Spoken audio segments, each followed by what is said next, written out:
So hello guys, welcome back to new video. और इस बार मैं एक डिफरेंट टॉपिक पे वीडियो लाया हूँ।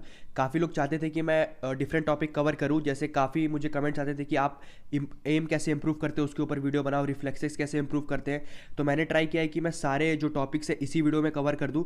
तो इसलिए वीडियो नॉर्मली मतलब जो मैं लेंथ डालता हूँ उससे थोड़ी बड़ी होने वाली है। तो चलो वीडियो स्टार्ट करता हूँ।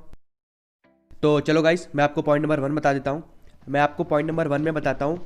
मैं आपको एक ऐसी टेक्निक बताऊंगा जिसको अगर आप प्रैक्टिस करोगे तो जो आपकी एम की शार्पनेस होती है, मतलब आपको कभी कोई बंदा सिर्फ हल्का सा ही दिख रहा रहता है तो आप उसको भी टेक डाउन कर सकते हो। मैं आपको बताता हूँ। पहले आपको इस जगह आना है यहाँ पे।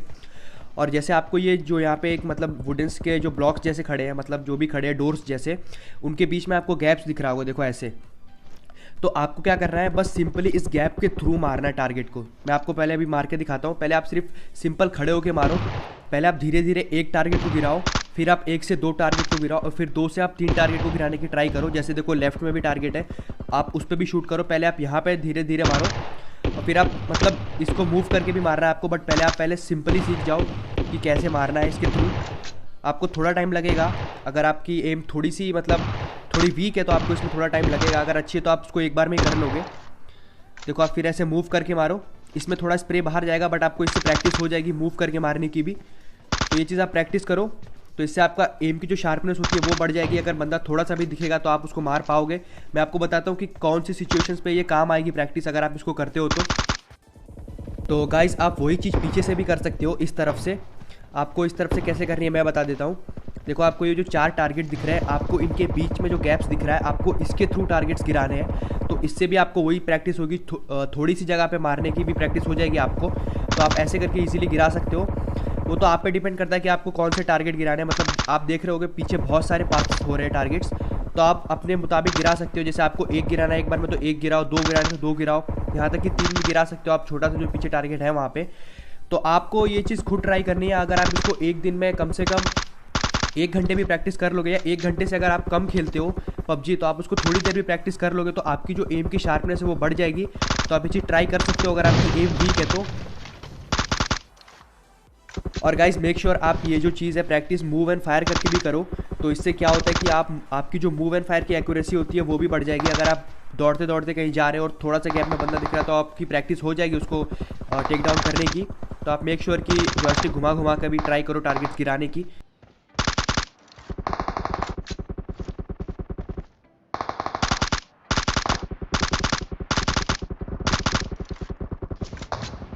तो गाइज़ ये चीज़ ज़्यादातर काम आती है विंडोज़ और जो गेट से बंदे पीक करते हैं। जैसे इस विंडो से अगर कोई हल्का पीक करेगा, या इस डोर से कोई हल्का पीक करेगा, तो आपको मतलब उस चीज़ की प्रैक्टिस पहले से हो जाएगी। तो चलो गाइस मैं आपको पॉइंट नंबर 2 बताता हूँ। मैं आपको पॉइंट नंबर 2 में बताता हूँ। जैसे कुछ लोग कहते हैं कि वो जब फायर करते हैं तो उनका स्कोप ओपन नहीं होता, या वो स्कोप ओपन करना भूल जाते हैं। तो मैं आपको एक चीज़ बताता हूँ, अगर आप उस चीज़ को प्रैक्टिस करोगे तो आपकी आदत हो जाएगी स्कोप खोलने की। आपको बस ऐसे करना है जैसे मैं कर रहा हूँ, देखो। आपको बस फायर करना है, स्कोप खोलना है, फिर स्कोप बंद करना है। ये चीज़ आप धीरे धीरे ट्राई करो। अगर आप का स्कोप खुलता नहीं है तो आप धीरे धीरे ट्राई करो। आपको ज़रूरी नहीं है कि फास्ट करना ही है, आप धीरे धीरे ट्राई करो, फिर धीरे धीरे फास्ट अप करो इस प्रोसेस को। तो इससे क्या होगा कि आपकी मसल मेमोरी बिल्ड हो जाएगी। आप कभी भी फायर करोगे तो आपका स्कोप पहले खुलेगा। तो ये चीज़ आप प्रैक्टिस कर लो धीरे धीरे करके। ट्रेनिंग मोड में आके आप मूव करके भी कर सकते हो। अगर आपका मूव करके स्कोप नहीं खुल रहा है तो आप क्या करो कि मतलब सिर्फ एक जगह खड़े होकर स्कोप खोलो। वैसे मैं तो मूव करके कर रहा हूँ, आप खड़े होकर भी कर सकते हो।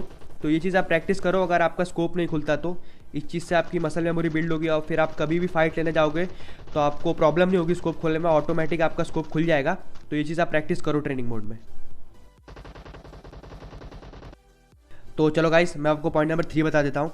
मैं आपको पॉइंट नंबर 3 में बताता हूँ कि आप अपना स्प्रे ट्रांसफ़र कैसे इंप्रूव कर सकते हो, और अपने रिफ्लेक्सेस भी कैसे इंप्रूव कर सकते हो। आपको सिंपली क्या करना है, ट्रेनिंग मोड में ये वाली जगह आना है यहाँ पे, और ये जो आपको सामने मूविंग टारगेट्स दिख रहे हैं, आपको बस एक स्प्रे में इन सारे टारगेट्स को गिराना है। आपको ऐसे पूरा सीधा स्प्रे नहीं मार देना, आपको ऐसे स्प्रे मारना है, फिर रोकना है, फिर स्प्रे मारना है, फिर रोकना है। और अगर कोई टारगेट मिस भी हो जाता है तो कोई चिंता वाली बात नहीं है, आप धीरे धीरे प्रैक्टिस करो। पहले आप ट्राई करो कि एक जगह खड़े होकर सारे टारगेट्स गिराने की ट्राई करो। जब आपको लगता है कि आप खड़े होकर अच्छे से गिरा ले रहे हो टारगेट्स, आपका मतलब थोड़ा सा इंप्रूव होना स्टार्ट हो गया है रिफ्लेक्सेस, तो आप क्या करो कि वही चीज़ मूव करके ट्राई करो। मैं करके दिखाऊंगा। पहले आप धीरे धीरे ट्राई करो कि खड़े होकर सारे टारगेट्स गिराओ एक स्प्रे में। तो ये चीज़ आप ट्राई करो कि मूविंग करके भी आप टारगेट्स गिराओ। जैसे जॉयस्टिक मूव करके भी टारगेट्स गिराने की ट्राई करो। तो इससे क्या होगा कि आप जब मूव करके भी मारोगे तो स्प्रे ट्रांसफ़र आपका अच्छा होगा। जैसे सामने अगर कोई पूरी स्क्वाड आ जाती है तो वहाँ पे आपका स्प्रे ट्रांसफ़र अच्छा होगा, आप एक के बाद एक गिरा सकते हो बंदे। तो यही चीज़ आपको यहाँ पे प्रैक्टिस करनी है, आपके रिफ्लेक्सेस भी इंप्रूव हो जाएंगे। तो आपको बस जॉयस्टिक मूव करनी है और जितने ज़्यादा से ज़्यादा टारगेट गिरा सकते हो गिराने की ट्राई करनी है। अगर कोई मिस हो जाता है तो कोई बड़ी बात नहीं है, तो ये चीज़ आप ज़रूर ट्राई करो प्रैक्टिस में। तो चलो गाइस, मैं आपको पॉइंट नंबर 4 बता देता हूँ। पॉइंट नंबर 4 में मैं आपको कोई प्रैक्टिस करने की जगह नहीं बता रहा, बस एक इंपॉर्टेंट पॉइंट था जो सोचा मैंने कि कवर कर लूँ। तो मैं आपको एक बात बताता हूँ कि कुछ बंदे जो होते हैं अपने आप को दूसरों से कंपेयर करने लगते हैं कि वो बंदा AKM पे 6x चला के इतना अच्छा एम कर ले रहा है, मैं नहीं कर पा रहा AKM से। तो मैं आपको बता दूँ कि ये चीज़ आप करना बंद कर दो। इससे जो आपका एम है वो आप खुद ही बिगाड़ रहे हो। आपके पास M4 है, 4x के साथ आप उसको छोड़ के AKM 6x चला रहे हो, तो इससे ऑब्वियसली आपका एम बेकार होगा ही होगा। तो आप ये चीज़ मत करो, दूसरों से कंपेयर मत करो खुद को। हर कोई बंदा एक चीज़ में अच्छा होता है। जैसे कोई बंदा अगर M4 4x अच्छा चला रहा है तो ज़रूरी नहीं है कि M4 6x ही वो अच्छा चलाए, या हो सकता है कि वो दोनों ही अच्छा चलाए। तो वो तो उसकी प्रैक्टिस और गेम उसने कितना खेला उस पर डिपेंड करता है। तो ये चीज़ आप अपने दिमाग में रखो कि अगर आप M4 अच्छा चला रहे हो स्कोप लगा के, तो ज़रूरी नहीं है कि आप AKM भी अच्छी चला सको। तो आपको अगर सारे गन्स पे चलाना है तो आप हर किसी पे प्रैक्टिस कर सकते हो, बट ये चीज़ पॉइंट कवर करनी थी मेरे को। तो चलो गाइस, मैं आपको पॉइंट नंबर 5 बताता हूँ। मैं आपको पॉइंट नंबर 5 में बताता हूँ कि अगर आपका एम थोड़ा वीक है तो गन्स भी बहुत मैटर करती है। तो मैं आपको बताता हूँ कि मैं आपको रिकमेंड करता हूँ, अगर आपका एम वीक है तो आप सिर्फ M4 से ट्राई करो पहले कुछ दिन। अगर आप M4 पे अच्छा एमिंग करने लगोगे तो उसके बाद ही आप दूसरी गन पे शिफ्ट हो, क्योंकि मेरा ये खुद पर्सनल एक्सपीरियंस है। पहले मैं AKM बिल्कुल नहीं चला पाता था जब मैंने गेम स्टार्ट की थी, तो मैं हमेशा M4 ही उठाता था या स्कारल उठाता था। तो आप भी यही करो, अगर आपका एम वीक है तो आप ज़बरदस्ती AK मत उठाओ। अगर आपको AK उठानी है तो आप क्लोज रेंज में कर सकते हो यूज़, बट जो भी हैवी गन्स है जिनका रिकॉइल ज़्यादा है तो आप उनको ट्राई ना करो, आप M4 ट्राई करो अगर आपका एम वीक है तो।